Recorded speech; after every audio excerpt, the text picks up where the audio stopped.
Good morrow to you all. You have fallen on bad times. Brought to you by the Royal Holloway Shakespeare Society. You join me, Theo Dudridge. And me, Lynne Biles, as we bear some bardy truths. Hello and welcome back to the first Bard Times episode of this term. For anyone that doesn't know me already, I am Lynne, I am your first year rep, and I am taking over the torch from Supan this term. For my first episode, I thought I'd keep very focused on my own role in the committee and do a very specific first year based episode and give you some insight into what it's like getting involved with Shakespeare Society in your first year. Or maybe you're just a newcomer and want to have a look at what we have to offer performance-wise or academic-wise. Or perhaps you're a prospective student who's eagerly looking in hopes of finding something to do with us next year. This is also a really good opportunity to let you know, as of tomorrow, when this episode comes out, we have our Macbeth auditions for our spring term show. So keep posted, I'll talk about that a little bit later on in this episode. But first, I'd like to introduce my first guest. This is Meric Pittman, and they're also a first year. Meric, tell us a little about yourself and why you're here. Hello, my name is Meric Pittman. I'm a first year in drama and in music, and my deal is basically I'm an opera singer by trade, and I'm also, I guess, an actor. And it's wonderful to have you here. So between the both of us, we've both been involved with two of the separate shows that went on last term. I was in A Slide Taming, whereas you were in A Midsummer's Night Dream of 48. And ironically, I missed out on 48 because I was seeing Macbeth. Mm-hmm. So I think it would be really nice if you could tell me a little bit about that process and how that went for you, because obviously doing main term versus 48, there's so many differences that come up in different types of performances, and I kind of wanted to pick your brain about why and how you went for 48 and sort of how that experience was to go through. So I guess starting it off, how was auditions for you? I mean, for 48, I kind of just walked in.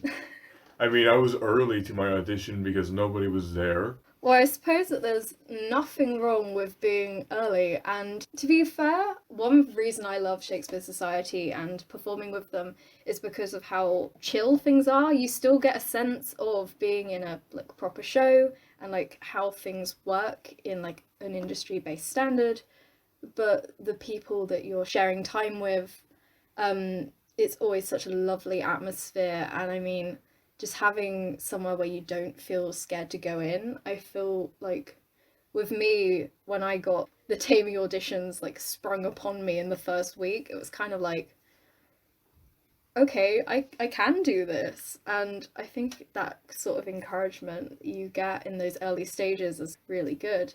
The audition process, I mean, it had a kind of improv-y gist to it, and it makes sense because it was 48. Yeah.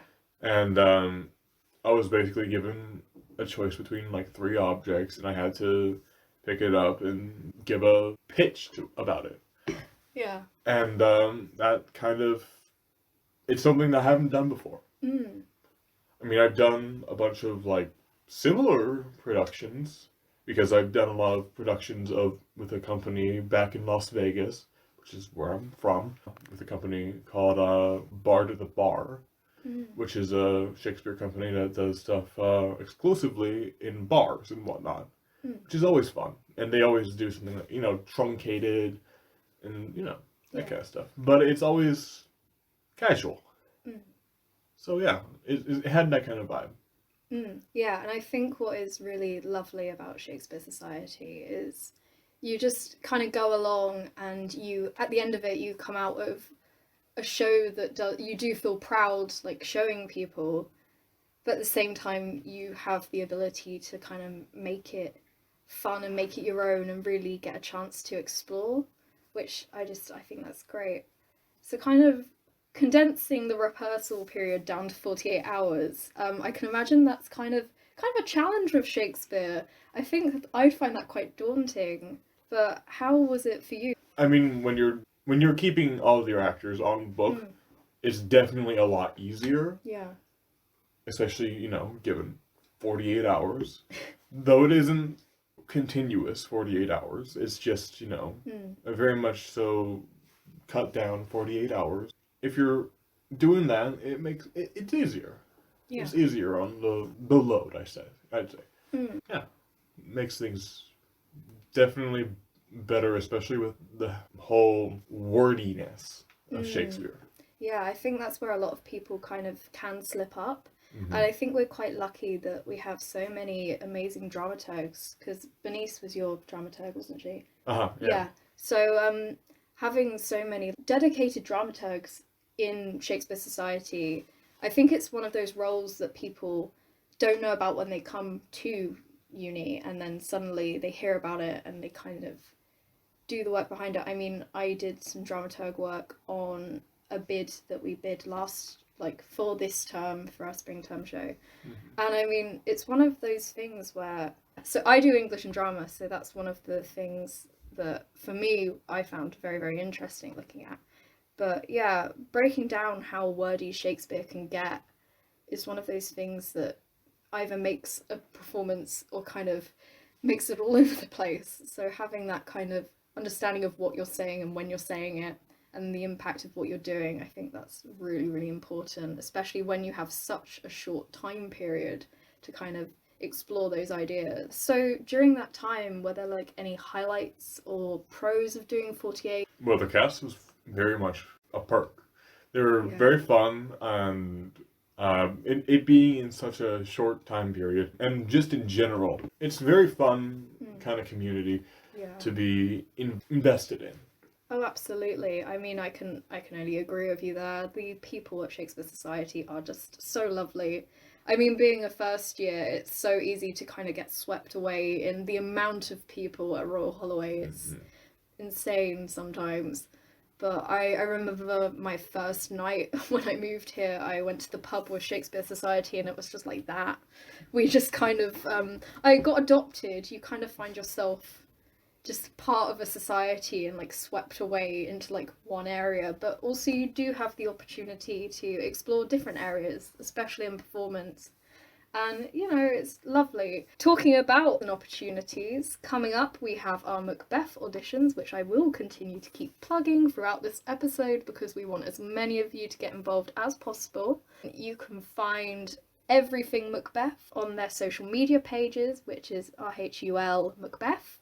At the moment, auditions are going to be happening tomorrow, as of the day that this goes live. So if you're listening to this not on the 9th, I'm sorry. If you want to sign up for an audition slot, there's a doodle poll which you can find in the bio of their Instagram, and I'm pretty sure is somewhere on their Facebook if you want to look for it.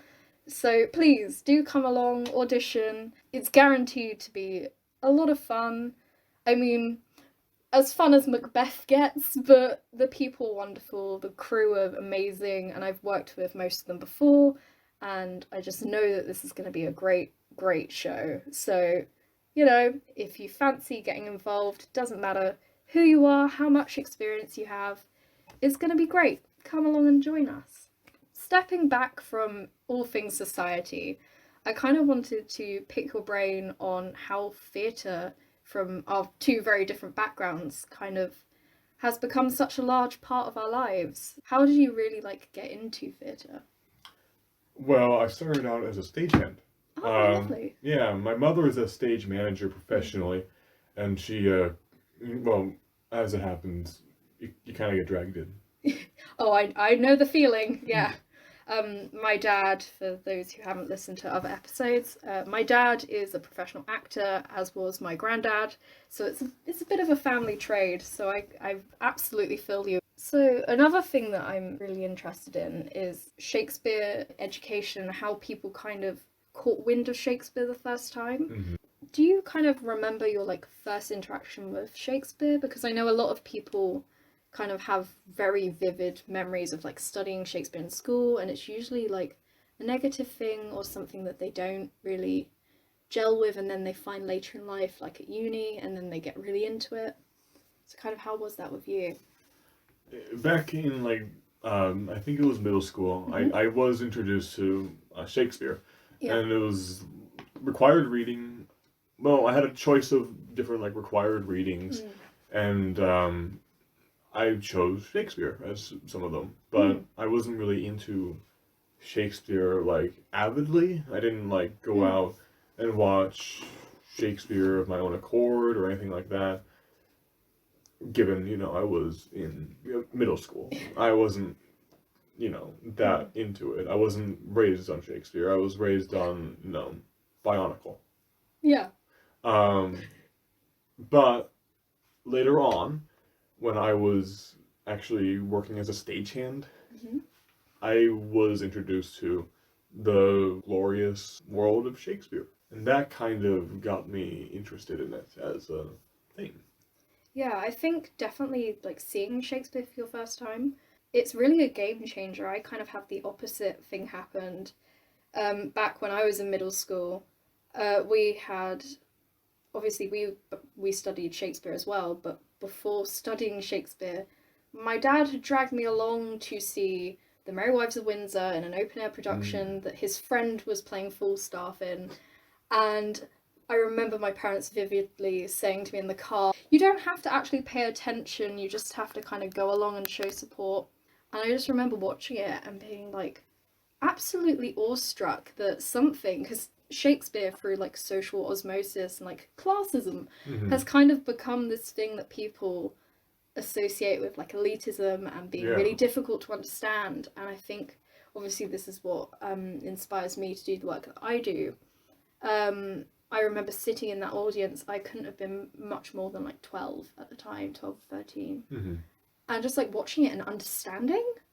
And I was just struck by it. It was just one of my most formative memories, I think, because it made me who I was. And I remember going into middle school, going into the library the week afterwards and like digging out all of the Shakespeare books, reading through the stories. Funnily enough, the first story I ever read was The Taming of the Shrew, and I hated it, but look where we are now. So, but yeah, for me it was just one of those things where I was like, I kind of wanted to be smarter than I was, and I was very much like, well, this will make me look smart, and then I just like fell in love, and I was like, oh, that was unexpected, but here we are. Kind of going on from that, we've kind of touched upon it, but I know a lot of people kind of have very, very negative experiences with Shakespeare, like especially in education.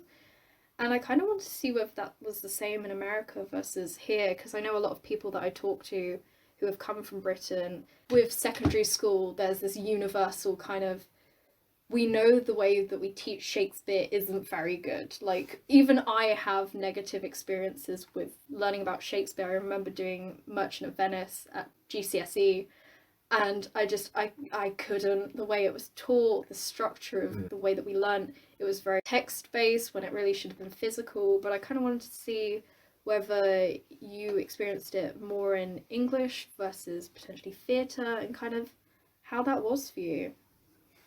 With Shakespeare, I wasn't really taught Shakespeare that much in like high school. So I didn't go to a physical middle school.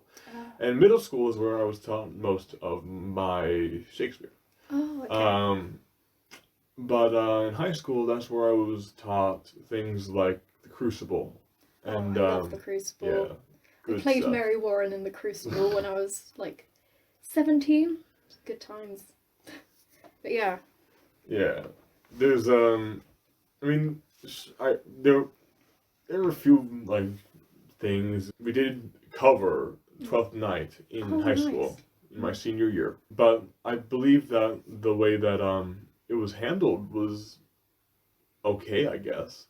It had everybody assigned a part, but it was just not that conducive to learning the material. Yeah. Because nobody understood what they were saying, basically. I think that's very much the problem with our side as well. We very much had a similar thing where every lesson we'd have a different person playing all the different characters and things. And we weren't actually told what was happening. And I think for a lot of people who don't have that physical element and don't visually see what is happening, it's really hard to grasp. I mean, even now, like, I, who have had a special interest in Shakespeare for the last decade of my life, There's even times that I don't know what I'm saying, and like I remember Jack had a pearl of wisdom in Taming, and that has really stuck with me. And he's like, you will learn your lines once you know what it's saying. I had one speech quite close to the end of the play that I was really struggling with, and I remember him just saying, look, if you're struggling to learn the lines, all you need to do is visualize what you're actually saying. Mm-hmm. And it was like, it just clicked, and I was like, oh my gosh, you're a genius, thank you, that's changed the entire way that I look at learning lines now. So thank you, Jack, for that one. But yeah, kind of learning about Shakespeare is just a really interesting one. I mean, I've had positive and negative experiences. I mean, Merchant of Venice was absolutely dreadful because so many people were confused. They just lost interest. Whereas at A-level, which is like our sixth form kind of age 17 to 18, Mm-hmm. yeah, we had a much smaller focused group who had chosen, obviously, to do English Lit as a subject. But I think what would be better is obviously tackling Shakespeare in drama opposed to English. Mm-hmm.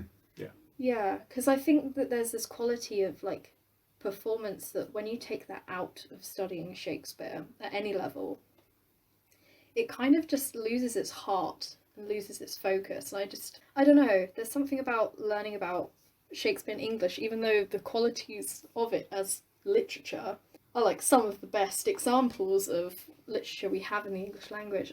I find it really interesting that you kind of remove part of it to learn about it. Yeah, it is torn apart in order to just find how to build it up. That's a lot of what I guess learning is. And I think especially when you have kids who have been told from such a young age, this is confusing, you're not going to understand this, you're putting them down and setting them up to fail. And then you have in the room when you are studying it, like 20 to 30 kids who are all like me in the car with my parents going, you're never going to understand that. Don't worry, it doesn't matter if you pay attention. And I think you just disengage them immediately. Yeah. And it's like that element of performance is something that I think is engaging. I mean, you don't have to enjoy being on stage, you don't have to enjoy performing, but just watching other humans take on these roles and play out these emotions that still resonate 400 years later. It's just, it's powerful, it's moving, and I think that's just a quality that we've lost, which, you know, come on education, you can do better than that. I mean, there's one thing that I've definitely noticed is a difference between where I am here versus back home in the US. And that is that there's a distinct preference for live theater here. Yeah. And back home, that was not the case. Yeah, my next question for you was how accessible is theatre in general? So I suppose we can kind of go on from that point. I know for me, theatre was something that was always around me, and I mean, I lived not too far from London, I lived about 2 hours out, and I would just always be seeing shows and things and keeping in the loop and getting involved with things. But like, how was that for you, seeing shows, being involved with shows? So there's not exactly anything big in Vegas. It's very small as far as theater goes. It's a big place. It's definitely getting better, I'll say, as far as theater goes. It's getting a lot better. There are a lot more theaters popping up, and it's booming for sure.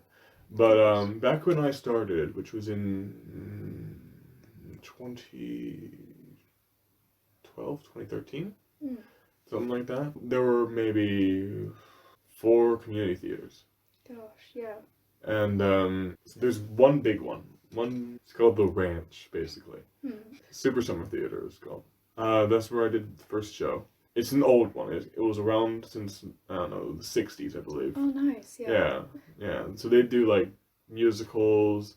One that I started off with was Oliver, for instance. Lovely. Yeah. Classic. Yeah. But after that, I spent most of my time working at this other place. It was started in late 90s, I believe.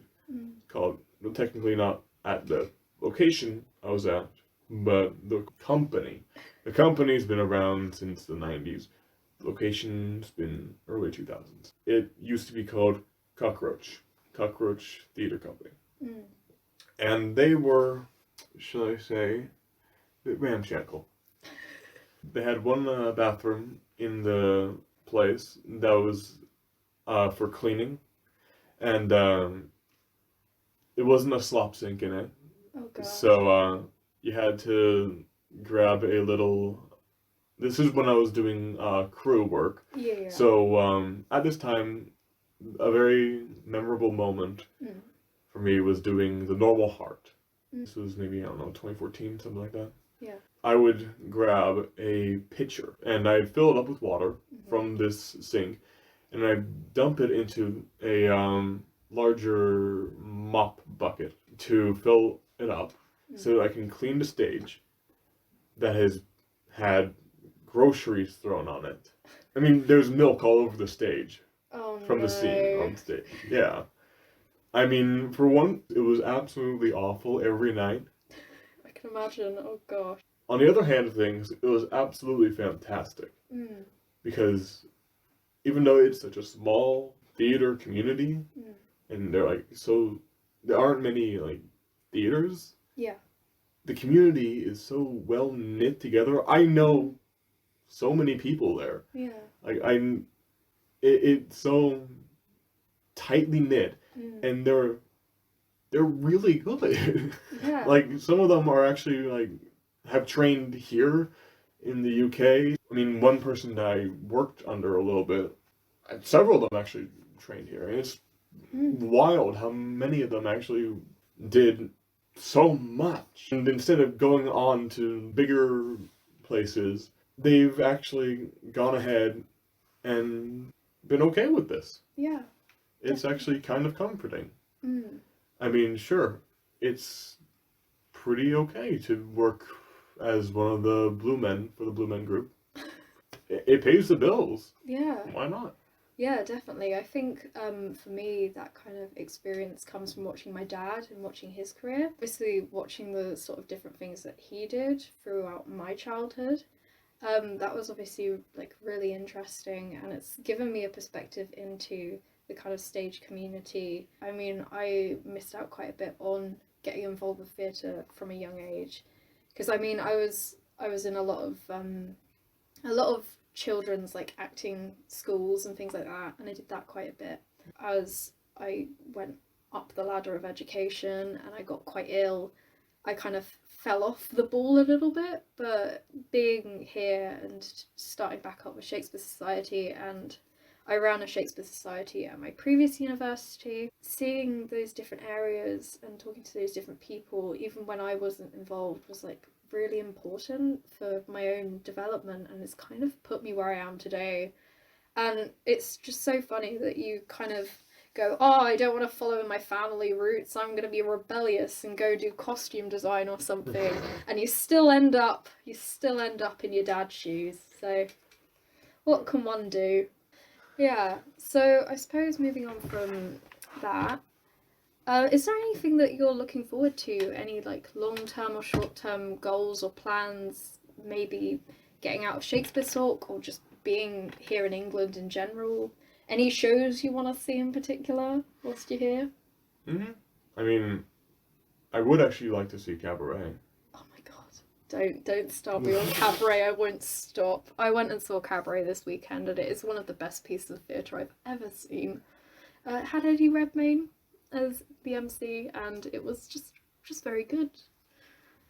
I'm sure I'll give it a full review at some point, but I very much do not have hours and hours on this podcast to just talk solely about Cabaret. Maybe another time on a different podcast. But yeah, so anything in general that you like want to get out of your experience at Shakespeare Society? Any like plays you'd potentially want to do? Well, you see, the thing is that a lot of like Shakespeare plays, you do. It's just one. There's one repertoire. Yeah. It's one. I mean, the one thing I want to do so much is Friedrich Schiller. The works of Friedrich Schiller, in particular Don Carlos. And it's, I mean, because it's not done that often, and or if it is, it's just not done enough for me to see it. But no, hopefully within, like, you know, being here and having so many years ahead and modules to choose, and I mean, it won't ever stop you from bidding or forcing one of your friends to bid, potentially, for Drama Soc at any point in the near future. That's what I just love about here, is the community is so good that if there's something that you particularly want to do or want to see happen or want to be in, the amount of people that will rally behind you and sort of like make that happen. It's just really nice that people here are just so concerned about building each other up and giving people the experiences that they want to have. And I love that. Being here, even though we've only been here a term, it just feels so nice to be part of something like that. But yeah, on that note, obviously, I'd like to thank you, Meric, for being my first ever guest. Just one more thing, obviously, please do get involved with Macbeth. Again, the doodle poll is on all social medias relating to Royal Holloway Macbeth. And also, stay posted on our social media. We have refreshers events coming up that will be announced this week. And it would be lovely to see as many people as possible in a casual setting. There's no impetus on performance or academia. Just come along, have a chat with us. We are really fun and great. Do follow us on social media because we have so many exciting opportunities coming up over the next term that I'm really, really hoping that you will get involved with. And I'd love to see you there. That is goodbye from me. Goodbye. Thank you for tuning in to this episode of Bard Times. I've been your host Lynne, and in the words of the Bard himself, our doubts are traitors, they make us lose the good we oft might win by fearing to attempt.